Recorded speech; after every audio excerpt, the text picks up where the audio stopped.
Hello and welcome to another video and podcast from Fantasy Football Scout as we look ahead to game week 36. My name is Joe and as ever I'm joined by Tom, Fantasy Football Scout's deputy editor, to look at the trusty goals and assists imminent table to try and predict future returns. Tom, welcome. How are you? Yeah, I'm all right, thanks, Joe. Not on a wild card this week, so everything's a bit calmer. We've just done our team selection video, and yeah, I guess we're now kind of looking at maybe game week 37, Mm-hmm. game week 38 punts, that Yep. kind of thing. So yeah, looking forward to having a look at the tables and seeing how we did as well, because I think we had a few returns, didn't we? We did indeed. So just before we go on, just do for everyone, do press that like button. Really helps us out, and obviously do remember to subscribe as well to keep up to date with our latest videos and podcasts. Yeah, let's see how we got on. So we did goals imminent table a little bit differently. We just focused on Spurs and Chelsea because they had a double, and the assist imminent was just a free for all. Is anyone just who was ever on there? So with the assist imminent table, you have to have more than 7 chances. I think it was in last 4 matches. But if you score more than 1 assist, you're off the table in a good way. And we also add a few XG stats about underperformance to delight the XG nuts. So we'll go for the less exciting goals in the goals imminent table first. The Spurs and So so Chelsea. fa- so far. So far, which is good so far. So far we got 1 return because most Tottenham attackers let us down. Most Chelsea players let us down. Werner went off injured, but at least he did start. Yeah. Johnson didn't Mhm. start, didn't return. But there's another match between Tottenham and Chelsea coming up, so it might get returns. Mudryk, it was Madieki was the one, not Mudryk, that was got all the points, and Gallagher as well, not on our list. Maddison was hopeless again, and hooked around the 60th minutes, but it was Ben Davis got an assist there, and 4.3. Well done those who got him in, because I think he is a very good alternative to Porro. He could even he's already outscored Porro for those that got him in 35. Yeah, and I feel a lot more comfortable spending 4.3 on a Spurs defender than I do Yeah, spending almost 6 million on it, yeah, given the state of the defense as well. But yeah, he looks. I think he'll play the rest of the season at left back as well. yeah, yeah. So he's a good. So if you're looking for a Spurs defender, which many people won't be, but if you are, or looking to perhaps downgrade Porro and get a bit of money, Davis could be an option there. Chilwell didn't play, and Gusto didn't play either, so he could play. We might get some returns from them. Who knows? For them, but it's the assist imminent table, which so that's all branched out to those who've got a double or a single, and it's just the straightforward 7 chances and what can you get. But there's a lot of goals as well as assists on this. So Foden didn't play, so couldn't get us anything. McNeil, this is where we can brag because we said McNeil would be good. We've been saying it for a few weeks now, and he did get a goal. So yeah, I mean, Everton, they're not scoring a lot, but if you are going to get an Everton attacker, given you're not sure who's going to start up front, McNeil could be the one to get. I think he would have to be, wouldn't he? Yeah, because Calvert-Lewin's in and out of the Yeah, team. Beto, I think, is yeah, back now, but he's had this head injury. I think they started Chimiti at the weekend. So yeah, McNeil probably is. I always look at Decore. I sometimes like his position, but he hasn't. He's kind of hasn't done much for quite a while now. So they've got a good next 2 fixtures, haven't they? With yeah, Luton and yeah, yeah, Sheffield United, 2 teams who struggle on set yeah. pieces, which is good for McNeil. I'd be very surprised if many people go for him because everybody's looking at doublers. But would it surprise me if he got a return in the next 2? No. No. No. One of the reasons we've got so many returns in this table as well, because we're slightly cheated. We're not really. When we broadcast last Tuesday, we still had some matches to go in the double, so we had to include them. That's why we got a few more returns. So that includes those tail end of those game week 34 fixtures, and also game week 35. So far, yeah, Mudryk let us down, but you never know. Could get some returns. Odegaard's the big one though, and he thinks he's got 2 assists so far. Havertz, Saka, Odegaard, still great options. Trossard even. Martinelli's not really getting the starts, but yeah, if you're looking to do a transfer for an Arsenal player, good home fixture at the moment, and good fixture in game week 38 at home to Everton. So Odegaard still, I might still go him in as well for game week 38. if you had to pick one, Joe, so Odegaard, Saka, or Havertz, and you could only get one, who would you go for, Yeah, regardless of price? right is in my case, I probably won't be able to afford Saka, but if price was an option, I would go for Saka simply because he's on Okay. penalties. Yeah, yeah, yeah. I think in my position, because I won't have enough for him, it really will be between Odegaard and Havertz, and that's the decision.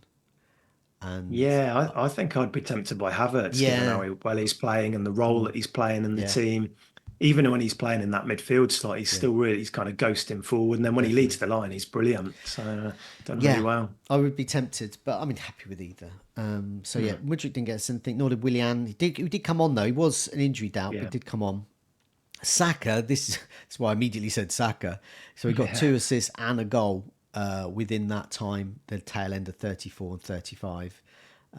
So that's if I could get him in game week 38. To be honest, if I could get him in now, I would, but I haven't got really a slot. And another player who's going to be perhaps more popular because he's got a double game week in 37 is Fernandez, 2 goals and an assist, and he got bonus points without an attacking return in the last match. Yeah, I think I know from our team selection video, he's probably your top choice to get in for Madison in game week 37. Yeah, I didn't particularly like seeing that game at the weekend No. as a non-owner because he was threatening and he hit the post and he was just properly involved in everything they did. So I'm looking for a Madison replacement, like you Yeah. say, in 37, and he's going to be right up there. I'm not going to bring him in for Palace because that just creates benching headaches and Yeah. things like that. But I'm going to monitor it. But Yeah. yeah, he's right up there. And just at the end of the day was Rico Lewis just underlining that if he does start, he does have assist potential. So if you think they're going to get a clean sheet, but it's just the minutes risk. You could see him in game week 38 though, depending of the leagues wrapped up. Yeah. Yeah. They've got the FA Cup the week later, haven't they? Yeah. So potentially. Let's move on to the latest goals imminence table. So you have to have a minimum of, I think I've extended this to 9 shots over the last 4 matches, and a maximum of 1 goal. So if you score more than 1 goal, you're off the table. That's why you haven't seen Isaac or Palmer in this list because they've just scored a hatful. Yeah. Foden, Isaac, and Palmer. I think they've scored 6 to 8. Foden scored 8 goals in the last 6 matches, something like that. And anyway, Yeah. that's what this video is about is those under the radar options, and we're looking to find them really. So it's measured by I've sorted this by underperformance, how much they should have got, and what they have actually done in terms of big chances and big chances missed. So the players in this table, if you're not familiar with it, will have a lot of shots, a lot of close range shots, but for some reason they're not going in. Perhaps they're not being accurate enough. Tony is top. He's back and he did start, but I Yeah. don't think he's the best Brentford option at the moment. I still think I would go for Brian Bomo over him if I was to Yeah. get a Brentford player, which of course they face Newcastle in game week 38. So yeah, would you go for Tony? Like, could be probably be his last Brentford game. No. Yeah, well, that's the thing. If they're going to move Tony on in the summer, which it looks like that's going to happen, do they now start? They're safe from relegation. Do they start looking ahead to next season, looking at Umbomo, looking at Wizza, looking if they? I think they've already signed another striker, haven't they? I think Yeah, that there's one lined up from Club Bruges, so there's a replacement coming in. But will they start looking at new ideas? And that would be the concern with Tony that he won't start every match. yeah, So no, I wouldn't look at him, but I would look at the player below him on that list, yeah, I think. yeah. Chris Wood, we mentioned him on the team selection video. There was people poo-pooed him in the live chat, but Chris Wood because he wasn't effective against Man City. Oh dear! But he does face Nottingham Forest face Sheffield United away in game week 36. So he's good to get in, I think. I'd be tempted. Oh God, who's he playing? Oh, he's away to Burnley game week 38. Do you know, Yeah. if a Wanyi's definitely not fit, I'd be tempted. As a I think final, that I think Wood will play. I mean, Nuno has been talking up Wood so much over the past. He came out at the weekend after he'd missed the chance and said, yeah, "Look, he's one of the best forwards in the yeah, Premier yeah, League. He's going to miss chances. Everybody does, yeah, but he's been brilliant since Nuno came in. yeah. So I'm not worried about him losing his place. I don't think. The only thing is the lack of the double, and I kind of get that. But then when you see those three fixtures, I could see him returning in all of those games. And if he enables some more money being shifted into midfield Yeah. and getting a De Bruyne or getting another big hitter, then why not? And if you're bench boosting, if you're not bench boosting, sorry, in game week 37, have him on the bench first sub. Because Yeah. he's very good player for 36 and 38. Anyway, here's his stats. 6 big chances. He's missed 5 of them. He's underperformed by a goal and a half. So getting on for 2 goals. He has scored a goal in his last 4 matches. Just 3 shots on target, but he's had 9 shots and every single one of those inside the box. I mean, that's what you want from a player here. Next name on this list is Muniz for Fulham, another cheap striker who's doing well. He's got a goal. He's got 7 shots on target, 16 shots, 15 inside the box. This is huge. These are really good stats, and he's been underperformed by a similar amount, sort of goal and a half there. So Fulham, Brentford away, Luton away, 38. They're away, but it's at Man City at home. Fixture in 37 that would put me off. But other than that, I don't think if you need the money and you want to bench a player and you're not bench boosting and you want to just bench a player, he's another one I think is a good option. Yeah, he scored at the weekend, his first goal in a while, but his numbers have been brilliant since he came into the team. These are like Mitrovic numbers when he was playing under Marcus Silva, like that volume of shots. I don't think I'm going to look at him this year, but I reckon he's going to be in a lot of game week 1 teams next year if the fixtures are good for Fulham, and he comes in at maybe 6.5 million or something like that, which he probably will. I could see him being a really popular pick next year. Garnacho's next on this. This will please Garnacho owners who want to play him in 37 when they have a double. He's only 5 million still. He's had 3 big chances, missed them all, but he's had 16 shots, 15 inside the box, 7 on target. His XG delta, his underperformances, he should have got at least a goal more, possibly 2 over this period. Well, a goal or 2 as opposed to getting none over these last 4 matches. So yeah, Garnacho. I think we had a question in our team selection video about would you move Garnacho to Fernandes? And yeah, Fernandes I think is a better player. He's got for FPL, but a broad range of points. But I think if I had Garnacho now, I'd be pretty happy. I think. Yeah, and he had that little spat, didn't he, with Ten Hag, but that seems to have blown over now, and he's getting minutes. And yeah, I mean, he's going to shoot more often than Bruno probably. I mean, Bruno's shot volume has gone up recently, but Garnacho gets a lot of shots off. You can see it there. Fernandes is the superior option, but I'd be absolutely fine playing Garnacho in 37, 2 home games where he's generally performed better. So I think he's still a good option. Salah is next, and one of the most worrying stats is the starts column for the last 4 matches. He's been a sub in 2, and he's only started 2 of them.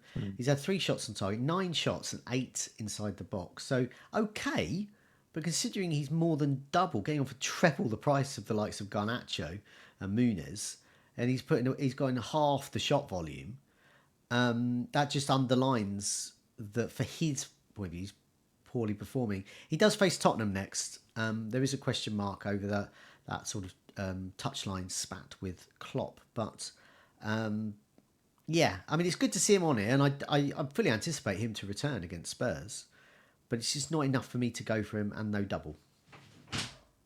Yeah, there's a few, if he was firing on all cylinders and he'd been in really good form, I could kind of understand people looking at him as a bit of a differential, but the fixtures aren't really there. The form isn't there, and he costs, like you say, 13.5 million. So why would you go for Salah over somebody like KDB or even Son at the moment? It doesn't make a lot of sense to me. No. Brighton's Pedro is next. I think if I was to get any Brighton player, it would be Pedro or Gross, because Gross will get the minutes. But I just don't think they're very good in an attacking side at the moment or a defensive side. I think they just want the season to end.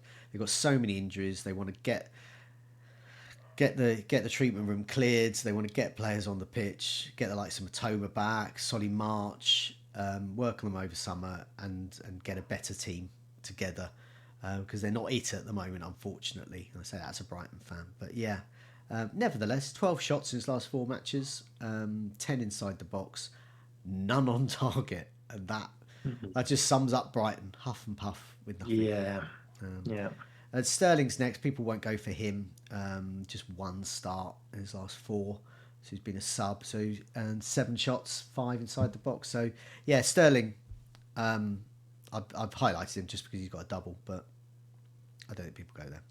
Can't get in the team, and I think he's got a back problem now anyway. Yeah. But even if he was fit, I mean, he was struggling to get in, wasn't he? Yeah. Yep. Let's have a look at the assists imminent table. This is bigger. There's a lot more on here.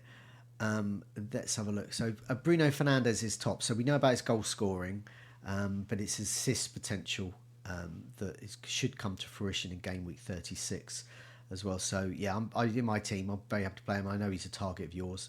Here's his stats. So he's created 19 chances over his last 4 matches, which is the most of any on this table. He has 1 assist. He should have got between 1 and 2 more. So he should have around 3 assists over this period, on top of his 5 goals, 9 successful crosses. Yeah, I mean, if you didn't own him, I think he would be a top transfer target with a double on the horizon, and I think he is for you. Yeah, I think if you're looking at double game week midfielders, you've obviously got your Man City players, you've got Son, but I think Fernandes with those 2 home fixtures, he'd be right up there. Yep. We mentioned it earlier. He got bonus even without returning at the weekend, which tells you what kind of numbers he's putting up in terms of key passes and things like that. So, yeah, top target, and I'm sure he'll get an assist pretty soon.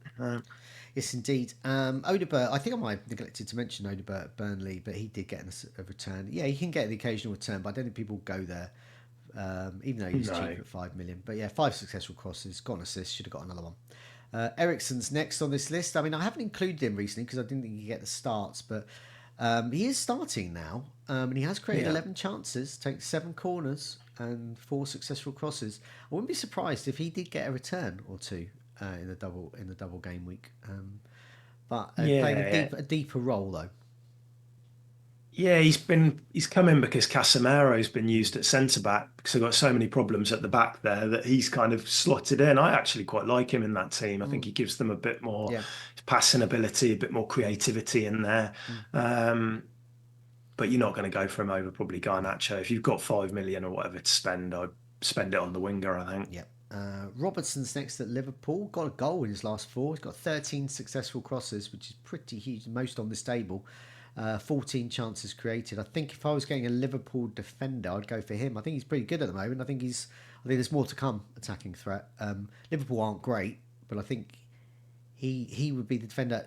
And I'd say that only because Alexander-Arnold is 2 million more. Yeah, he's one of Klopp's favourites, isn't he? And he's come straight back in. Yeah.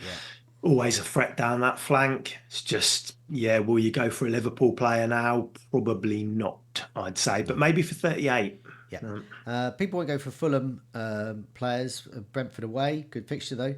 Man City at home, that's bad, but then Luton away. So he's one for, perhaps if you're looking for a player to play in 36 and 38, but bench in 37 if you're not bench boosting.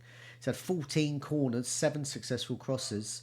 No assists, but he has got a couple of goals, and he should have got an assist over the last 4 matches. So a good option there. Next up is Foden. Good to see him here to go along with his 5 goals. He's also got assist potential. He's created 7 chances, had 5 corners, and a successful cross. Should have got an assist over this period. You got him in on your wild card. He was in my wild card. I didn't really hesitate with that. I just think he's a great player.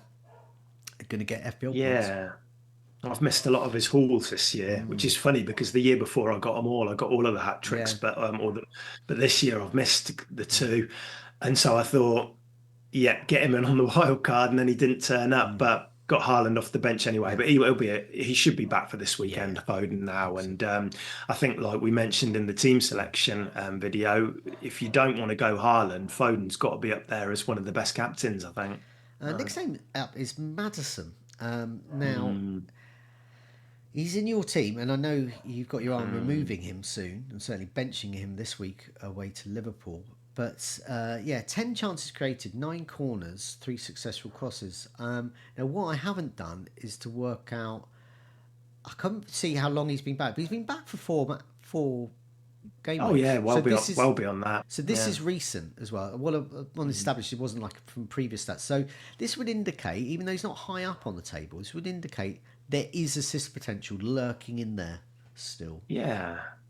Yeah, I think I'd back that up from watching it, watching him play. They're just not coming off for him. No. Like in the role that he plays there, he's always going to be in and around the box and he's going to be getting passes off. His shots are a bit wayward.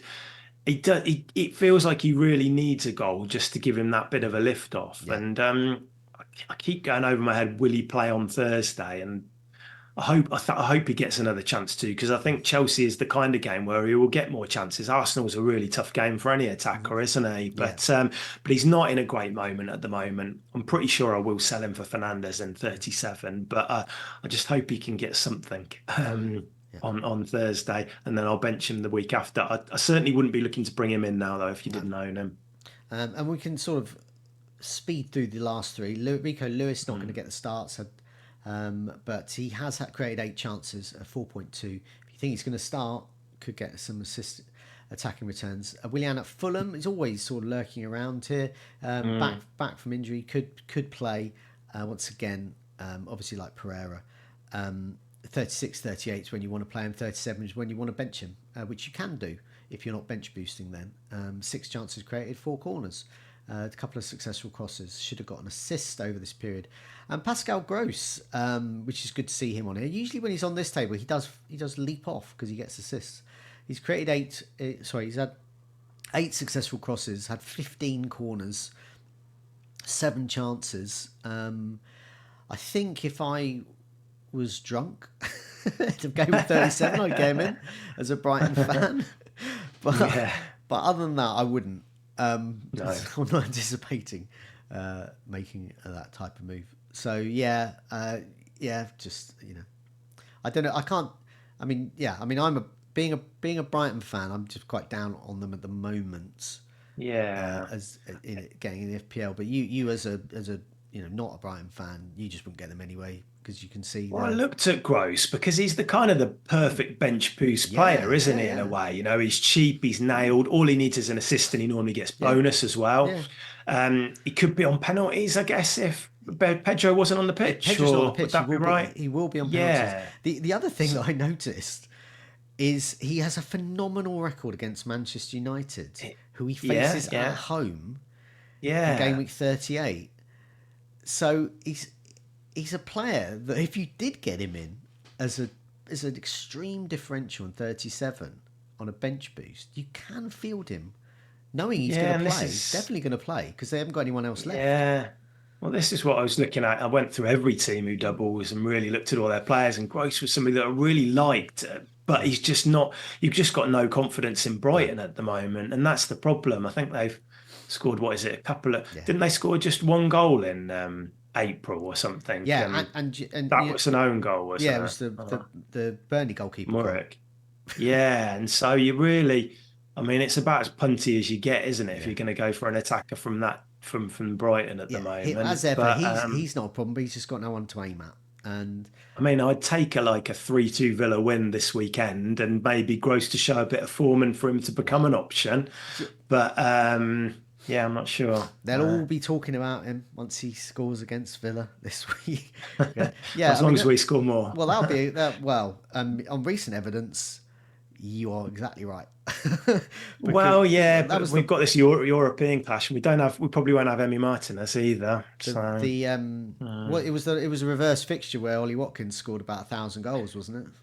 Yeah, it was quite early in the season, wasn't it? Game week 7 or something. But yeah, we've got a few. We've obviously played Thursday. Emi Martinez is out. Tillemans is going to be out as well, on top of all the other problems. So if you're going to play Villa, it's probably the right time to play us. But it just depends. I remember that last game. I was at an FPL meets in Exeter, and on one screen I was watching Brighton getting hammered by Villa, and on the other screen, Andy Martin was watching his side Leeds concede against Southampton at the time.